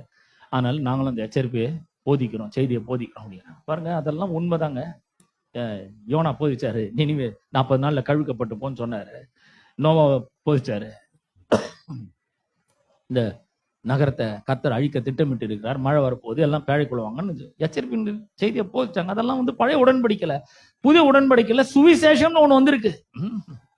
சுவிசேஷம் ஒண்ணு வந்திருக்கு. கர்த்தராகிய இயேசு கிறிஸ்து எல்லா பாவத்தையும், மனு வர்க்கத்தினுடைய எல்லாருடைய பாவத்தையும் சாபத்தையும் வியாதியும் தம்மால ஏற்றுக்கொண்டு கல்வாரி சிலுவையிலே தாமே பலியாக ஒப்பு கொடுத்திருக்கிறார். விலையேறப்பட்ட ரத்தம் சிந்தப்பட்டிருக்கிறது, அவருடைய ஜீவன் விலைக்கிரமே கொடுக்கப்பட்டிருக்கிறது. அவர் அண்டிக் கொள்கிற யாவரும் பாக்கியவான்கள் சொல்கிறது. யாவர்களுடைய மீறல்கள் மன்னிக்கப்பட்டதோ, யாவர்களுடைய பாவங்கள் மூடப்பட்டதோ அவர்கள் பாக்கியவான்கள் சொல்கிறது. எல்லா பாவத்தையும் அவங்க ஒண்ணு இல்லாம பண்ணியிருக்கிறாருங்க. சுவிசேஷத்துக்கு முன்னாடி இதெல்லாம் பண்ணியிருந்தது. இப்ப நம்ம என்ன சொன்னோம்? மத்தேயு 11:28, வருத்தப்பட்டு பாரம் சுமக்கிறவர்களே நீங்கள் எல்லாரும் என்னிடத்துல வாருங்கள், நான் உங்களுக்கு இளைப்பாறுதல் தருவேன் அப்படின்றார். அப்ப இன்னைக்கு வந்து கர்த்தரை பத்தி நல்ல விதத்துல போதிக்கிறதுக்கு ஆள் ரொம்ப கம்மியா தான் இருக்காங்க. அப்ப கல்வாரி சிலுவையிலே கர்த்தராகிய இயேசு கிறிஸ்து உடைய பாவம் சாபம் வியாதி எல்லாவற்றையும் சுமந்து தீர்த்துட்டாரு. இனிமேல் நீங்க வந்து பயப்பட வேண்டிய அவசியம் இல்லை. பாவத்துக்கு இல்ல, பாவத்தினுடைய பிடியில சாபத்துக்கு கீழே நீங்க வாழ வேண்டிய அவசியம் இல்லை. உங்களுடைய பாவத்தை அவர் மன்னித்திருக்கிறார், உங்களுக்கு சமாதானத்தை தந்திருக்கிறார், உங்களை தம்முடைய பிள்ளையாக மாற்றார். நீங்க எங்க இருந்தாலும் சரி, இந்த உலகத்துல எங்க இருந்தாலும் சரி, ஒருவேளை யூடியூப்ல பேஸ்புக்ல நீங்க பார்த்து கொண்டு இருக்கலாம், இந்த செய்தியை நீங்க கேட்டுக்கொண்டு இருக்கலாம். நீங்க யாரா இருந்தாலும் சரி, உங்களுடைய பாவத்தை எல்லாம் அவர் சுமந்து தீர்த்து விட்டார். உங்களுடைய எல்லா அக்கிரமத்தையும் அவர் மன்னித்திருக்கிறார். உங்களுடைய வியாதி எல்லாம் அவர் குணமாக்கி இருக்கிறார். சாபத்திலிருந்து உங்களை விடுதலை ஆக்கி இருக்கிறார். ஆசீர்வாதத்தை உங்களுக்கு தந்திருக்கிறார். அவர் தம்முடைய நீதியை உங்களுக்கு கொடுத்திருக்கிறார். அப்ப இங்க நம்ம பார்க்கும்பொழுது அங்க மேவி போசத்துக்கு மோசமான ஒரு காரியத்தை சொல்லிக் கொடுக்கிறார்கள். பாருங்க, 4ஆம் அதிகாரம் 4ஆம் வசனத்தை வாசிக்க. 2 சாமுவேல் 4:4. சவுலின் குமாரன் யோனத்தானுக்கு 2 காலம் முடமான ஒரு குமாரன் இருந்தான். சவுலும் யோனத்தானும் மடிந்த செய்தி இஸ்ரவேலில் இருந்து வருகிற போது அவன் 5 வயது உள்ளவனா இருந்தான். அப்பொழுது அவனுடைய தாதி அவன் எடுத்துக்கொண்டு ஓடி போனாள். அவள் ஓடி போகிற அவசரத்தில் அவன் விழுந்து முடவனானான். அவனுக்கு மேவி போசேத் என்று பேர். இப்ப மேவி போசேத்து இங்க மறைந்து வாழ்ந்து கொண்டு இருக்கிறான். இப்போ 2 சாமுவேல் 9ஆம் அதிகாரம் 1ஆம் வசனத்தை வாசிக்கிறேன். 2 சாமுவேல் 9:1 வாசிக்கிறேன். யோனத்தான் நிமித்தம் என்னால் தயப்பெறத்தக்கவன் எவனாவது சவுலின் வீட்டாரில் இன்னும் மீதியா இருக்கிறவன் உண்டா என்று தாவீது கேட்டான். பாருங்க, மேவி போசத்துக்கு ஒண்ணுமே தெரியல. அவன் எங்கேயோ மாக்கிரி வீட்டுல லோத்தை பாருலாம் எங்கேயோ இருக்கிறான். கால் முடமாயி மைண்ட் எல்லாம் கெட்டு போய் கராப் ஆகி அவன் வந்து உட்காந்து யோசிச்சுட்டு இருக்கான், நான் எப்படிப்பட்ட ஒரு வாழ்க்கை வாழ்ந்திருக்கணும். எங்க அப்பா வந்து ராஜா வந்தாரு, இளவரசனா இருந்தாரு, எங்க தாத்தா பெரிய இஸ்ரவேலியே ஆண்டாரு, கட்டி ஆண்டாரு, அவரு அவ்வளவு பெரிய அரண்மனையில வாழ்ந்தவன் நான். ஆனா இன்னைக்கு என் நிலைமைய பாருங்க, எப்படி வந்து ஒரு திண்ணையில உட்காந்து இருக்கிறேன், மாக்கீரின் வீட்டுல, வேலைக்காரனுடைய வீட்டுல வந்து இன்னைக்கு நான் உட்காந்துக்கிறேன். நிலைமை கொஞ்சம் யோசித்து பார்த்து அப்படி உட்காந்துட்டு இருக்கிறான் பாருங்க. அப்ப தாவீது விசாரிக்கிறான். நான் சொல்றேன் பாருங்க, நீங்க எங்க இருந்தாலும் சரி, இந்த கடவுளையே மறந்து போயிருந்தா கூட சரி, கடவுளை பத்தி நீங்க சிந்திக்கவே இல்லைன்னா கூட சரி, கர்த்தர் உங்களை, இந்த உடன்படிக்கையின் தயவு உங்களை தேடி நாடி ஓடி வருகிறது. இந்த உடன்படிக்கையின் அன்பு உங்களை தேடி கண்டுபிடிக்குதுங்க. அந்த கண்டுபிடிச்சு நீங்க இருக்கிற இடத்துல இருந்து உங்களை உயர்த்தி மேல கொண்டு வந்து உட்கார வைக்கிறது. அப்பேற்பட்ட ஒரு அன்பா இருக்குது. மேவி போசத்துனா என்ன தெரியுங்களா அர்த்தம்? What a shame. Isn't it a shame? இது ஒரு மோசமான அவமானம் இல்லையா அப்படின்றதுதான் மேவி போசத்துக்கு அர்த்தம். அந்த பேருக்கு அர்த்தமே அதுதான். இப்போ வந்து என்னமோ ஒரு பேர்லாம் வைக்கிறோம், என் பேர் கூட அர்த்தம் எனக்கு தெரியாது. ஆனா எபிரேய மொழியில வந்து ஒரு பேர் வச்சாங்கன்னா அந்த பேருக்கு ஒரு அர்த்தம் இருக்குது. மேவி போசத்துன்னு என்ன அர்த்தம்? ஷேம். வாட் அ ஷேம், அதுதான் அர்த்தம் மேவி போசத்துனா. எவ்வளவு அவமானம் பாருங்க. அந்த மாதிரி அவமானத்துல வாழ்ந்து கொண்டு இருக்கிறான். 9ஆம் அதிகாரத்துல 1ஆம் வசனத்துல இந்த உடன்படிக்கையின் அன்பு அவனை தேடி வருகிறது. பாருங்க, இந்த ஆதாம் பாவம் செய்து தெய்வ மகிமையை இழந்து போகிறான், தேவனுடைய வல்லமை இழந்து போறான், தேவனுடைய ஐக்கியத்தை இழந்து போறான். அங்கிருந்து அவன் தேவனிடத்திலிருந்து துண்டிக்கப்பட்டு வெளியேற்றப்படுகிறான். அவன் திரும்ப தேடி போல, கர்த்தர் தான் திரும்ப தேடி வர்றாரு அவனை. ஆகவேதான் பாருங்க, தேவன் ஒரு மனுஷனோடு உடன்படிக்கை பண்ணல, இயேசு என்கிற ஒரு மனிதனோடு, தேவனாகவும் மனிதனாகவும் இருந்த இயேசுவோடு தேவன் பிதாவாகிய தேவன் உடன்படிக்கை பண்ணியிருக்கிறார். ஏன்னா இந்த மனுஷன் கிட்ட கொடுத்தா மறுபடியும் கெடுத்து குட்டிச்சவர் ஆகிடுவான், கெடுத்து சீர்கட்ட ஒரு நிலைமைக்கு கொண்டு போயிடுவான் இந்த உடன்படிக்கை. அதனாலதான் பிதா என்ன பண்ணாரா, தம்முடைய குமாரனை இந்த உலகத்துல மனிதனாக பிறக்கும்படி அவரை அனுப்பி கண்ணின் வயிற்றில பிறக்கும்படி செய்து அவரிடத்துல அவரோடு கூட உடன்படிக்கை பண்ணியிருக்கிறார். எந்த மனுஷனோடும் அவர் உடன்படிக்கை பண்ணல, அவருடைய குமாரனோடு உடன்படிக்கை பண்றார். தேவனுக்கும் இயேசு கிறிஸ்துக்கும் நடுவில் இந்த உடன்படிக்கை செய்யப்பட்டிருக்குது. அதனால்தான் அவருடைய உடன்படிக்கையின் அன்பும் தயவும் உங்களை தேடி வருது. இன்னைக்கு நம்ம இங்க உட்காந்துட்டு இருக்கோம், எப்படி இருந்திருப்போம் கொஞ்சம் யோசிச்சு பாருங்க. மேல்போசேத் மாதிரி நம்ம கூட எங்கேயோ உட்கார்ந்து இருப்போம். அவருடைய அன்பு தேடி வந்தது, நம்மளை ஆசீர்வதித்து, நம்மளை அவருடைய ரத்தத்தினால கழுவி, சுவிசேஷத்தை கேள்விப்படும்படி வைத்து, அவருடைய கல்வாரி சிலுவை விசுவாசிக்கும்படி வைத்து, இன்றைக்கு இந்த இடத்துல உட்கார்ந்து அவருடைய மேன்மையான சத்தியங்களை கேட்கும்படி வைத்திருக்கிறது. கொஞ்சம் யோசிச்சு பாருங்க. இதெல்லாம் மேல்போசேத் அப்படிப்பட்ட ஒரு இடத்துல உட்காந்துக்கிறான். ஆனா தாவீது என்ன பண்றான், என்னால யோனத்தான் நிமித்தம் என்னால தயவு பெறத்தக்கவன் சவுலினுடைய குடும்பத்துல யாராவது ஒருத்தர் இருக்கிறான், ஒரு ஆளாவது இருக்கிறான், பாரு அவனுக்கு நான் தயவு செய்யணும் அப்படிங்கிற. உடனே 2ஆம் வசனம், அப்பொழுது சவுலின் வீட்டு வேலைக்காரனாகிய சீபா என்னும் பேருள்ளவனை தாவீதின் இடத்தில் அழைத்து கொண்டு வந்தார்கள். ராஜா அவனை பார்த்து, நீதானா சீபா என்று கேட்டான். அவன் அடியேன் தான் என்றான். 3ஆம் வசனம், அப்பொழுது ராஜா, தேவன் நிமித்தம் நான் சவுலின் குடும்பத்தாருக்கு தயவு செய்யும்படி அவன் வீட்டாரில் யாதொருவன் இன்னும் மீதியா இருக்கிறான் என்று கேட்டிருக்கு. சீபா ராஜாவை பார்த்து, இன்னும் யோனத்தானுக்கு 2 கால்களும் முடமான ஒரு குமாரன் இருக்கிறான் என்றான். எங்க ராஜா கேட்ட, லோதேபாரில் இருக்கிறான், மாக்கீரின் வீட்டுல இருக்கிறான். ராஜா ஆனால் ரோதேபாரில் இருக்கிற அம்மியலின் குமாரனாகிய மாகீரின் வீட்டுல இருந்து ஆள் அனுப்பி அழைப்பிக்கிறான். கொஞ்சம் யோசிச்சு பாருங்க, கற்பனை பண்ணி பாருங்க. என் கூட மாக்கீரின் வீட்டுல லோதேபாரில் அவன் உட்காந்துக்கிறான். மேல்போசேத் 2 கால் மூடம், ஏஞ்சி நடக்க முடியாது, நடக்கிறவங்க எல்லாம் வேடிக்கை பார்த்துட்டு இருக்கிறான். திண்ணையில உட்காந்துக்கிறான் மாக்கீரின் வீட்டுல. தூரத்துல பாத்தீங்கன்னா ரதங்கள்லாம் வர்றது தெரியுது. நல்லா எனக்கு எப்படி இருக்கும் பாருங்க, கத்தி கலங்கிடுச்சு. கடைசியில தாவீது ராஜா என்னை கண்டுபிடிச்சான் போலகுது, என்னை கொல்லாம விட மாட்டான் போலகுது, படுபாவி இந்த மாதிரி வரானே. ஏன்னா இந்த ஊர்ல இது வரைக்கும் நான் ரதங்களை பார்த்ததே கிடையாது, இது ராஜாவுடைய ரதம் பார்க்கும் போதே தெரியுது, இவ்வளவு ரதங்கள் அனுப்பிச்சிருக்கானே அப்படின்னு சொல்லிட்டு பயம் ஒரு பக்கம், திகில் ஒரு பக்கம், குழப்பம் ஒரு பக்கம். எழுந்து ஓடவும் முடியாது. அன்னைக்கு தாத்தி இருந்தா 5 வயசு தூக்கி ஓட முடியும், இன்னைக்கு 2 நாள் பெருசா வந்துக்கிறான், இன்னைக்கு அவனை தூக்க கூட முடியாது. உட்காந்து யோசிச்சுட்டே இருக்கான். ரதம் கிட்ட நிக்குது. மேல்போசேத் யாருன்னு, நான் தான், வா ராஜா கூப்பிடுறாரு. ஒண்ணு பயத்தோடயே போறான். உடனே 6ஆம் வசனம், சவுலின் குமாரனாகிய யோனத்தானின் 2 சாமுவேல் 9:6 வாசிக்கிறேன். சவுலின் குமாரனாகிய யோனத்தானின் மகன் மேல்போசேத் தாவீதின் இடத்தில் வந்தபோது முகம் குப்புற விழுந்து வணங்கின. பாருங்க, 2 கால் முடம், முகம் குப்புற கீழே விழுந்து வணங்கினான். என்னுடைய மென்டல் ஆட்டிடியூட்லாம் எப்படி இருந்திருக்கும் கொஞ்சம் யோசிச்சு பாருங்க. ஐயோ, நம்ம ஒண்ணுதும் உதவாத ஆளு, ராஜா அவ்வளவு பெரிய ராஜா, எங்க அப்பாவுக்கும் தாத்தா சாவுக்கும் காரணமான முன்னாடி நிக்கிறேன், என்ன பண்ண போறானோ தெரியல, முதல்ல காலில் விழுந்துரும் டமால்னு சொல்லிட்டு அப்படியே 2 கால் மூடமா இருந்தாலும் முகம் கூப்புற விழுந்து வணங்கினான். அப்பொழுது தாவீது, மேல்போசேத்தே என்றார். அவன் இதோ அடியேன் என்றார். மேல்போசேத்துக்கு எப்படி இருந்திருக்கும் கொஞ்சம் பாருங்க. தாவீதை பத்தி நிறைய கேள்விப்பட்டிருக்கிறான், ஆனா இவனை பத்தி தாவீதுக்கு என்ன தெரிஞ்சிருக்கும்? அவனுக்கு தாவீது ராஜாவுக்கு என் பேரு தெரியுதா? அவனுக்கு ஒரு ஆச்சரியம். அவனுக்கு பேர் சொல்லி கூப்பிடுறான். மேல்போசேத்தே, எவ்வளவு ஒரு அன்பான குரல், கருணையான குரல், தயவான ஒரு குரல், கிருபையான ஒரு குரல், பேர் சொல்லி அழைக்கலாம் பாருங்க. கர்த்தர் ஏசாயா 43ஆம் அதிகாரத்துல அவரு இப்படி சொல்றாரு. என்ன சொல்றாருன்னா, வாசிக்கிறேன் நான். ஏசாயா தீர்க்கதரிசன புஸ்தகம் 43ஆம் அதிகாரம் 1-2 வசனத்தை வாசிக்கிறேன். இப்போதும் யாக்கோபே, உன்னை சிருஷ்டித்தவரும் இஸ்ரவேலே உன்னை உருவாக்கினமாகிய கர்த்தர் சொல்லுகிறதாவது, பயப்படாதே, உன்னை மீட்டு கொண்டேன், உன்னை பேர் சொல்லி அழைத்தேன், நீ என்னுடையவன் என்று சொல்லுகிறார். ஹல்லேலூயா. ராஜா பேர் சொல்லி அழைக்கும் போது எப்படி இருந்திருக்கும் மேல்போசேத்துக்கு? அவன் ஒரு அடிமை, அவனுக்கு எந்த சொத்தும் கிடையாது, ஆஸ்தி கிடையாது, சரியான ட்ரெஸ் கூட கிடையாது போடுறதுக்கு. அந்த மாதிரி வாழ்ந்தவன் ஒரு வேலைக்காரன் வீட்டுல வாழ்ந்தானா எப்படி இருந்திருக்கும்னு கொஞ்சம் யோசிச்சு பாருங்க. அவன் ராஜகுமாரன் தான், ஆனா அவன் வேலைக்காரன் வீட்டுல வாழ்ந்திருக்கும் போது என்ன இருந்திருக்கான்? அவன்கிட்ட ஒண்ணுமே இருந்திருக்காது. அவனை வந்து ராஜா தன்னுடைய வாயில பேரை சொல்லி கூப்பிடும்பொழுது அவனுக்கு எப்படி இருந்திருக்கணும். ஆனா அவனுக்கு அப்படி இல்லை. அடுத்த வசனத்திலே நம்ம பார்க்கும்பொழுது தாவீது அவனை பார்த்து சொன்னான், நீ பயப்படாத. அப்படியே தலை குப்புற கீழே விழுந்து வணங்குனதுல இருந்தே தெரியும் ரொம்ப பயந்து போய் கிடக்குறான் பையன்.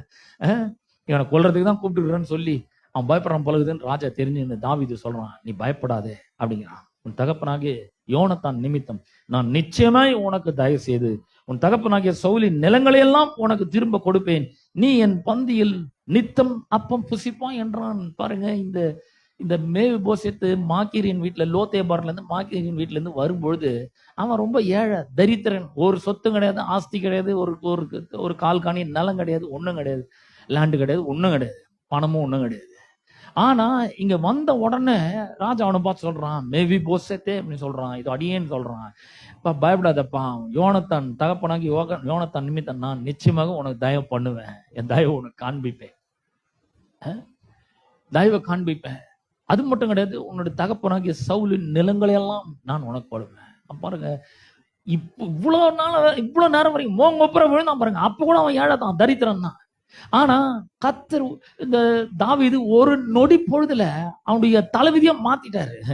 இன்னைக்கு பாத்தீங்கன்னா அவன் பெரிய லேண்ட்லார்டு. ஒரே நொடியில பாத்தீங்கன்னா மொத்தம் டோட்டலா எல்லாமே சேஞ்ச் ஆயிடுச்சு. ஏகப்பட்ட சொத்துக்கு அதிபதி ஆயிடுறான். நான் சொல்றேன், ஒரு நொடியில ஒரு நிமிஷத்துல கர்த்தர் உங்களுடைய தலைவிதியை மாத்தி எழுதிடுவாரு. உங்களுக்கு ஒருவேளை நீங்க இன்னைக்கு கடனாளிகளா இருக்கலாம், இன்னைக்கு வந்து காயம் பட்டவர்களா இருக்கலாம், இன்னைக்கு நீங்க அழுது கொண்டு இருக்கலாம், இன்னைக்கு ஒண்ணு இல்லாதவர்களா இருக்கலாம். நான் சொல்றேன், ஒரு நிமிஷத்துல கர்த்தர் உங்களுடைய தலைவிதியை மாத்தி போடுவாரு. அவரால் முடியும், அவரால் முடியாது எதுவுமே கிடையாது. இவ்வளவு நாள் அவன் தரித்திரனை தான் வாழ்ந்திருந்தான். ஆனா ஒரு நொடியில ஏகப்பட்ட ஆஸ்திக்கு சொந்தக்காரனா ஆயிட்டான். அவன் இவ்வளவு கொடுத்த பிறகு கூட அவனுக்கு எப்படி பாருங்க. அடுத்த வசனத்தை நான் வாசிக்கிறேன், 9ஆம் அதிகாரத்துல 8ஆம் வசனத்தை. அப்பொழுது அவன் வணங்கி, செத்த நாயை போல் இருக்கிற உமது என்னை நீர் நோக்கி பார்க்கிறதுக்கு உமது அடியான் எம்மாத்திரம் என்ன. இவ்வளவு சொத்து கொடுத்துக்கிறான். அப்ப அவன் யோனத்தான் நிமித்தம் நிச்சயமா நான் உனக்கு தயவு பண்ணுவேன்னு சொல்லியிருக்கான். சவுலின் நிலங்களையெல்லாம் நான் உனக்கு திரும்ப கொடுப்பேன்னா. ஒரு ராஜாவுடைய சொத்துன்னா சும்மா ஒரு 10 ஏக்கர் 5 50 ஏக்கர் 100 ஏக்கர் தானே இருக்கும். ஏகப்பட்ட சொத்து இருக்குங்க ராஜாவுக்கு. மொத்தத்தையும் திருப்பி கொடுக்குறான் தாவீது. இவ்வளவு சொத்துக்கு அதிபதி ஆட்ட பிறகு கூட அவன் சொல்றான் பாருங்க, செத்த நாயை போல் இருக்கிற அடியான் எம்மாத்திரம் அப்படிங்கிறான். பாருங்க, இன்னைக்கு நம்ம கூட கர்த்தர் இயேசு கிறிஸ்துவோடு கூட தேவன் பண்ணின உடன்படிக்கை நிமித்தமாக கர்த்தர் நம்மளை பார்த்து சொல்ற, உனக்கு இயேசு கிறிஸ்து நிமித்தம் உனக்கு நான் தயவு செய்வேன், அவருடைய எல்லா சுதந்திரமும் உனக்கு தருவேன், நித்திய சுதந்திரத்தை உனக்கு வச்சிருக்கிறேன், மீட்பின் சுதந்திரங்களும் உனக்கு வச்சிருக்கிறேன், பாவ மன்னிப்பு வச்சிருக்கிறேன், பரிசுத்தமாக்குதல் வச்சிருக்கிறேன், நீதிமான் ஆக்கப்படுறது வச்சிருக்கிறேன், உனக்காக ஏராளமான சுதந்திரம் வச்சிருக்குது, என்னுடையதெல்லாம் உன்னுடையது எல்லாம் சொல்றாரு. ஆனா நம்ம போய் சர்ச்சில் பாருங்க, ஐயா நான் ரொம்ப பெரிய பாவி ஐயா, என்ன மாதிரி பாவிய உலகத்துல தேடினா கூட கண்டுபிடிக்க முடியாது, மிகப்பெரிய பாவி, பிரதான பாவி. நீ சங்கீதத்துல கட்டும் சீப் ஷெப்பர்டு, கிரேட் ஷெப்பர்டு எல்லாம் சொல்ற. நம்ம பாருங்க, கிரேட் சின்னர் அப்படின்ற.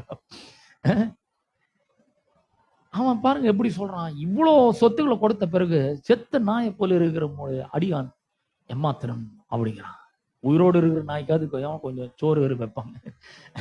செத்த நாய் என்ன பண்ணுவான், செத்த நாய் அவன் வீட்டு வாசல் முன்னாடியே தூக்கி போட்டு போயிட்டே இருப்பான், அவன் மதிக்க கூட மாட்டான். அவன் பாருங்க, தன்னை பற்றினதான ஒரு எண்ணம் அவனுக்கு எப்படி இருக்கு. நம்மளுக்கு கூட நிறைய பேருக்கு இப்படிப்பட்ட ஒரு எண்ணம் தான். நம்மளை ரொம்ப தரக்குறைவா, நான் ஒன்றும் இல்லைங்க, நான் ரொம்ப பெரிய ஒரு கடனாளியா இருக்கிறேன், ஏகப்பட்ட கடனை வாங்கிட்டு இருக்கிறேன், என்னை பத்தி உங்களுக்கு தெரியாது, நான் ரொம்ப மோசமானவன், நான் ஒரு பாவி, நான் இப்படியே, நான் அப்படி, நான் ரொம்ப ஏழை, எவ்வளோ உதவி செஞ்சாலும் நீங்க என்னால மேல வர முடியாது, நான் உதவி செஞ்ச மேல வர முடியாதுங்க. அவர் உங்களுக்காக பெரிய உதவியை செஞ்சுக்கிறாரு, தம்முடைய குமாரனை கல்வாரி சிலுவையில கொண்டு இருக்கிறார், அவர் மரித்தது மூலமா உங்களுக்கு ஏராளமான ஆஸ்திகள் சேர்ந்திருக்குதுங்க, ஆசீர்வாதங்கள் சேர்ந்திருக்குது, சுதந்திரம் சேர்ந்திருக்குது. இப்ப என்ன பண்ணும், நம்முடைய மனப்பான்மையை மாற்றிக்கொள்ளுகிறவர்களாக இருக்க வேண்டும். கர்த்தர் உங்க மேல இருந்த நிந்தை, அவமானம் எல்லாவற்றையும் அவர் மாற்றி இருக்கிறாருங்க.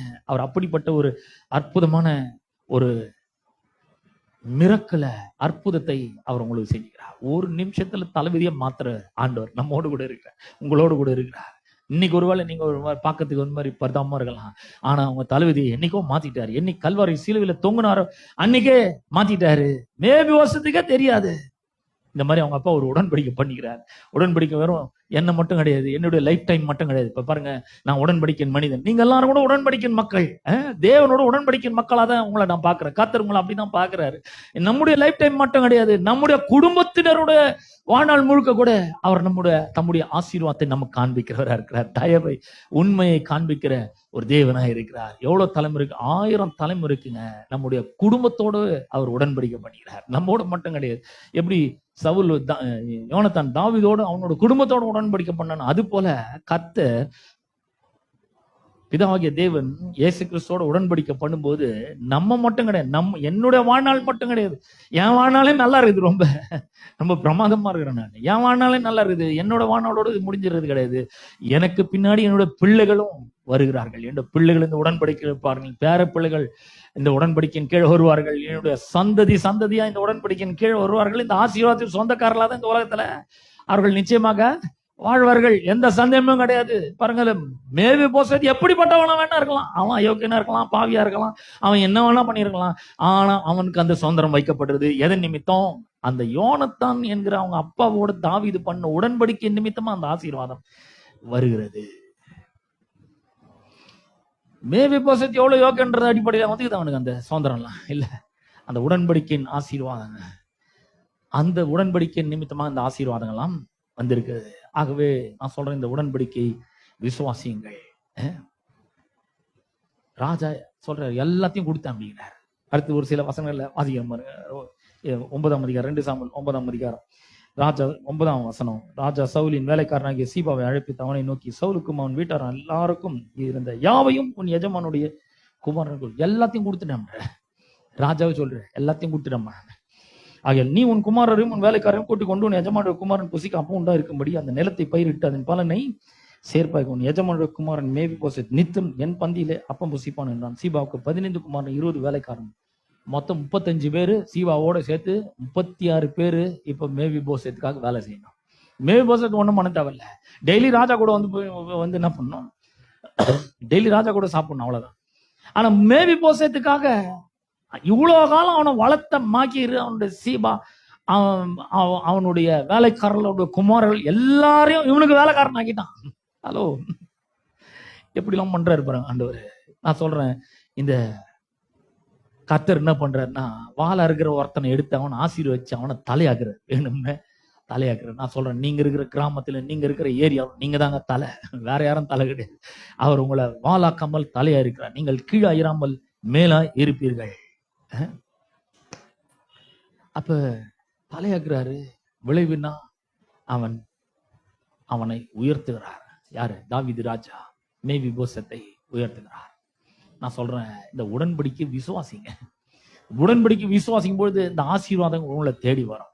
நீங்க ஒண்ணும் போத்தவல்ல, இந்த உடன்படிக்கையின் தயவும் உடன்படிக்கையின் அன்பும் நீங்க எங்க இருக்கிறீங்களோ உங்களை தேடி வந்து உங்களை கண்டுபிடிச்சு உங்களை அங்கிருந்து தூக்கி எடுத்து உங்களுடைய தூசி எல்லாம் கழுவி உங்களுடைய அக்கிரமங்களையும் பாவங்களை எல்லாம் கழுவி பிரபுக்களோடும் ராஜாக்களோடும் உட்கார பண்ண வைக்கிறார் அவர். ஹல்லேலூயா! எவ்வளவு முக்கியம் பாருங்க இந்த உடன்படிக்கை. இந்த உடன்படிக்கை வழங்கி கொடுறது எவ்வளவு முக்கியன்றது கொஞ்சம் யோசிச்சு பாருங்க. ஆகவே நான் சொல்றேன், அந்த மேவி போசேத் ஒரு தீர்மானத்தை பண்ண வேண்டியதா இருந்தது. என்ன தீர்மானம் பண்ண? ஆமா, இவ்வளவு நாள் வந்து நான் வாட்ட ஷேம்னு இருந்தேன், அவமானத்தை நிந்தியும் தாங்கி கொண்டிருந்தேன். ஆனா இன்னைக்கு உடன்படிக்கையின் அன்பும் உடன்படிக்கையின் தயவும் என்னை தேடி வந்திருக்கிறது. இனிமேல் நான் இப்படிப்பட்ட ஒரு வாழ்க்கையை வாழ வேண்டிய அவசியம் இல்லை. கண்ணியமான மரியாதையான அந்தஸ்து மிக்க ஒரு வாழ்க்கையை நான் வாழ்கிறவனாக இருக்க போகிறேன். இனிமேல் ஒரு நாளும் என்ன நான் செத்த நாயை போலன்னு சொல்லவே மாட்டேன், அடிமைன்னு சொல்லவே மாட்டேன், நான் குப்பை புழு தூசின்னு சொல்லவே மாட்டேன், பாவின்னு நான் என்ன சொல்லவே மாட்டேன். கர்த்தர் என்ன என்ன பண்ணியிருக்கிறாரு அதெல்லாம் கழுவி என்னை அவருடைய சிங்காசனத்துல அவருடைய வலது பக்கத்துல என்ன உட்கார வச்சிருக்கிறார். ராஜாவோடு நான் உட்கார வைக்கப்பட்டிருக்கேன். ஆகவே நான் இனிமேல் வந்து இந்த மாதிரிலாம் பேசி தெரிய போறது கிடையாது அப்படின்னு ஒரு தீர்மானத்தை எடுத்தேன் பாருங்க. நீங்களும் நானும் கூட இன்னைக்கு ஒரு தீர்மானத்தை எடுக்க வேண்டியவர்களாக இருக்கிறோம். இந்த உடன்படிக்கை எனக்காக உங்களுக்காக ஏற்படுத்தப்பட்டிருக்குது.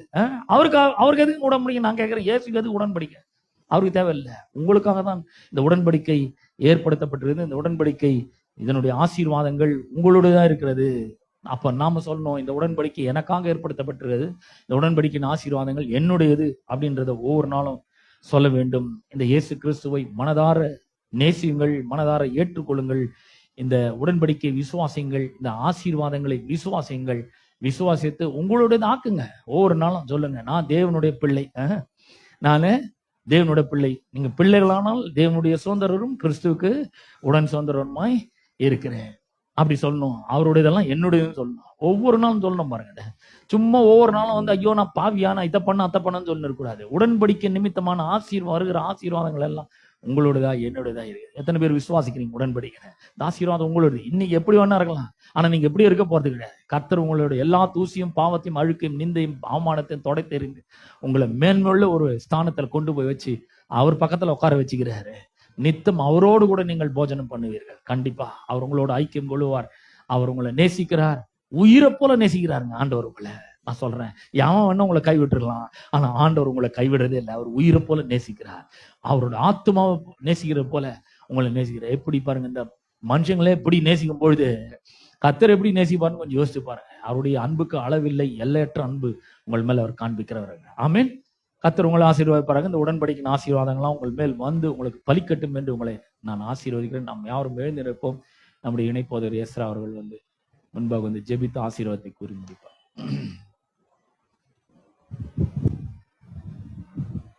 ஹல்லேலூயா. நாம் கேட்ட சத்தியத்திற்காக நாம் கர்த்தரை ஸ்தோத்தரிப்போம். ஹல்லேலூயா. ஆண்டவரே நன்றி செலுத்துகிறோம்.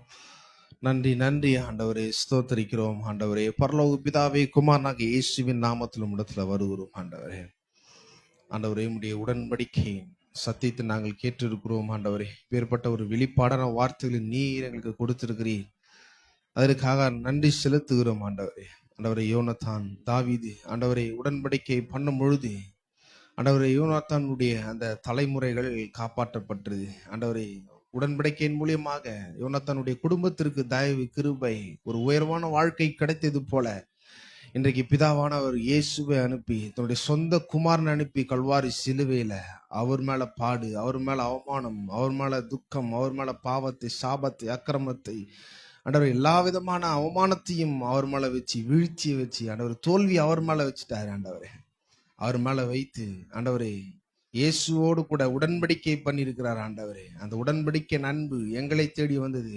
உடன்படிக்கையின் கிருபை, தயவு எங்களை தேடி வந்தது. ஆண்டவரே, எல்லாவற்றையும் இயேசுவின் மீது கொடுத்து இயேசு கிறிஸ்துவுக்குள்ளாக எங்களுக்கு ஒரு புதிய வாழ்க்கையை கொடுத்திருக்கிறார். ஆண்டவரே, இந்த உடன்படிக்கை அதுக்கு எங்களுக்கு செய்திருக்கிறது. ஆண்டவரே, பேர்பட்ட விதமான ஆண்டவர் ஆசீர்வாதமான வார்த்தைகளை கேட்கும்படி ஆண்டவர் இன்றைக்கு கொடுத்த ஸ்லாக்கியமான கிருபையின் நாளுக்காக நான் நன்றி செலுத்துகிறோம். ஆண்டவரே, உடன்படிக்கையின் மூலியமாக ஆண்டவரே எங்களை ஆசீர்வாதத்துக்குள்ளாக நீர் எங்களை மாற்றி இருக்கிறீர். ஆண்டவரே, செழிப்பான வாழ்க்கைக்கு நீர் எங்களை கொடுத்திருக்கிறீர். சுகமுள்ள வாழ்க்கைக்கு நீர் எங்களை கொடுத்திருக்கிறீர்.